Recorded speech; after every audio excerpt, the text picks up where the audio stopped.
நினைத்ததை நினைத்த மாத்திரத்திலேயே நடத்தி காட்டக்கூடிய ஒரு மகான் நம்முடைய மகாபெரிவா. நமக்கு துன்பங்கள் துயரங்கள் வரும், ஆனால் கடவுளை சிக்கன பற்றி நம்பினால் அவர் கைவிட மாட்டார் என்பதற்கு மனித உருவில் வாழ்ந்த மகானாகிய காஞ்சி மகாபெரிய சுவாமிகள் ஒரு எடுத்துக்காட்டு. உண்மையிலேயே நாம் இந்து தர்மத்தை இந்த மண்ணுலகில் நிலைநிறுத்துவதற்கும் ஆன்மீகம் காட்டிய அறநெறியில் நாம் நடப்பதற்கும் நாம் பின்பற்ற வேண்டிய ஒரு மகத்தான நூல் காஞ்சி மகாபெரிய சுவாமிகளுடைய தெய்வத்தின் குரல். ஒவ்வொரு செய்தியுமே அது நம்முடைய உள்ளத்தை தொடும். ஆனால் இன்றைக்கு நாம் மகாபெரியவருடைய பல்வேறு அதிசயங்களிலிருந்து சிலவற்றை நாம் பார்க்க போகின்றோம்.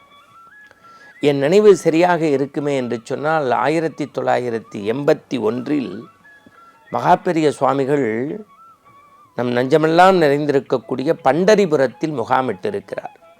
உங்களுக்கு தெரியும், பண்டரிபுரம் என்றவுடனே நம் கண்ணுக்கு கிருஷ்ணனும் புண்டரிகனும் நினைவுக்கு வருவார். ஏராளமான பெரும் கூட்டம். அந்த பண்டரிபுரத்து முகாமிலே பெரியவர் ஒரு நண்பகல் வேளையிலே சந்திரமௌலீஸ்வரர் பூஜை தீர்த்த பிரசாதமெல்லாம் முடிந்து எல்லாரையும் சந்தித்து கொண்டிருக்கக்கூடிய வேளையிலே ஒரு சேட்டு கை நிறைய 2 நெய் டின்களை எடுத்து வருகின்றார். கை நிறைய 2 நெய் டின்களை எடுத்து வருகின்றார். வந்து பெரியவா முன்பு வைத்து நெடுஞ்சாங்கடையாக விழுகின்றார். பெரியவா 1 ரூபா கொடு, 1 ரூபா கொடு, 1 ரூபா கொடுங்கிறார். சேட்டுக்கு ஒன்றும் புரியல. அப்படியே அங்கே இங்கே தேடுறாரு. அங்கே இருக்க எல்லாரும் தான் கையில் கிடச்ச 1 ரூபாயை எடுத்து அந்த தட்டில் போட்டுடுறாங்க. எவ்வளோ 1 ரூபா சேர்ந்துடுச்சு. கடைசியில் பெரியவா சொல்கிறாரு, டின்னு இருக்கட்டும் 1 ரூபா கொண்டு வந்துரு, டின்னு இருக்கட்டும் 1 ரூபா கொண்டு வந்துருன்னாரு. எல்லாருக்கும் ஒன்றும் புரியல. திருப்பி நமஸ்காரம் பண்ணிட்டு ஆனந்த கண்ணீரை விட்டுக்கிட்டே அந்த சேட்டு அப்படி நகர்ந்தார். அப்புறம் பெரியவா சிரமப்பரிகாரத்துக்காக உள்ளே போனோன்னா அங்கே உள்ளவங்களாம், என்ன 2 நைட்டு கொடுத்து நமஸ்காரம் பண்ணிங்க, 1 ரூபா கேட்டாரே என்னன்னு. அது வேறு ஒன்றும் இல்லை, போன வாரம் என்னுடைய பெண் புள்ள காணாமல் போயிட்டா.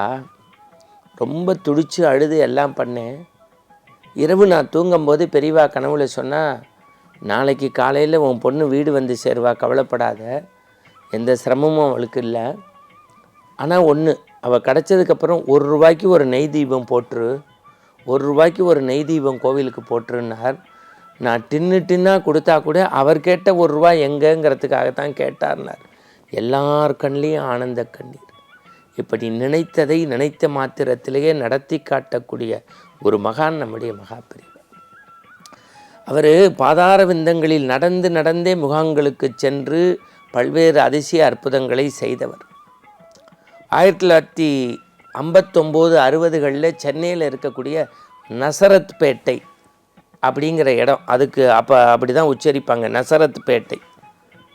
அங்கே அவர் முகாமிட்டிருக்கார்.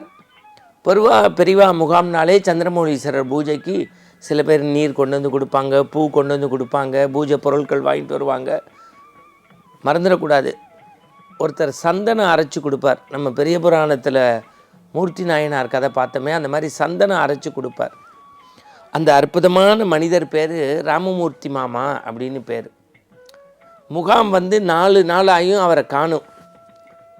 பெரியவா மனசுக்குள்ளே எங்கே அவர் 4வது நாள் ஒருத்தட்ட கேட்டுட்டார், தெரியலையேன்னார்.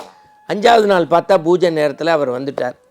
எப்போதும் சந்தனத்தை அரைச்சி கொடுப்பார், தயார் பண்ணி கொடுப்பார். ஆனால் ஒரு ஓரமாக உக்காந்துருந்தார். பூஜையெல்லாம் முடித்து தீர்த்த பிரசாதம் கொடுக்கும்போது ராமூர்த்தி மாமா வந்து பிரசாதம் அப்படி வாங்கிக்கும்போது, ஏன் உன் பணியை செய்யலை அப்படின்னு கேட்குறார் பெரியவா. அது இல்லை பெரியவா அப்படின்னு ஒரு தயக்கம். என்ன சும்மா சொல்லுன்னு. இல்லை, ஒரு 10 நாளைக்கு முன்னாடி எனக்கு கொஞ்சம் ஹார்ட்டில் ப்ராப்ளம் இருந்தது, அதனால் டாக்டர் வந்து பெரிய வெயிட்டான பொருள்லாம் தூக்கப்படாது, தொடர்ச்சியாக எந்த பணியும் செய்யக்கூடாதுன்னு சொன்னார். அப்படியா, கார்த்தால 8 மணிக்கெல்லாம் வந்துடு அப்படின்ட்டார். ராமூர்த்தி சாருக்கு ஒன்றும் புரியல. மறுநாள் காலைல 7:45 ராமூர்த்தி மாமா வந்துட்டார். பெரியவா பார்த்தார். அந்தோ பார், அந்த கப்பு நிறைய இன்றைக்கி சந்தனத்தை அரைச்சி வையினார். பெரியவா சொன்னதுக்கப்புறம் மறுக்க முடியல. ஆனால் தொடர் பணி செய்யக்கூடாதுன்னு அரைச்சி இவ்வளோ உருட்டி சந்தனத்தை எடுத்து வச்சுட்டார். சாயந்தரமும் வந்தார் பூஜைக்கு. எல்லாம் முடிஞ்சோன்னே பெரியவா தனியாக கூப்பிட்டா, என்ன சந்தனம் அரைக்க சொல்கிறேன்னு பயப்படுறியா? ஹார்ட் அட்டாக் வேறு, ஹார்ட் வீக்கு வேறு. ஹார்ட் அட்டாக் வேறு, ஹார்ட் வீக்கு வேறு. உனக்கு அட்டாக் இல்லை, வீக்கு தான். நீ தைரியமாக சந்தனார நான் பார்த்துக்கிறேன் அப்படின்னு சொல்லிட்டு போயிட்டார். அடுத்து 15 நாள் கழித்து அதே மருத்துவர்கிட்ட ராமமூர்த்தி ஐயா போகிறாங்க.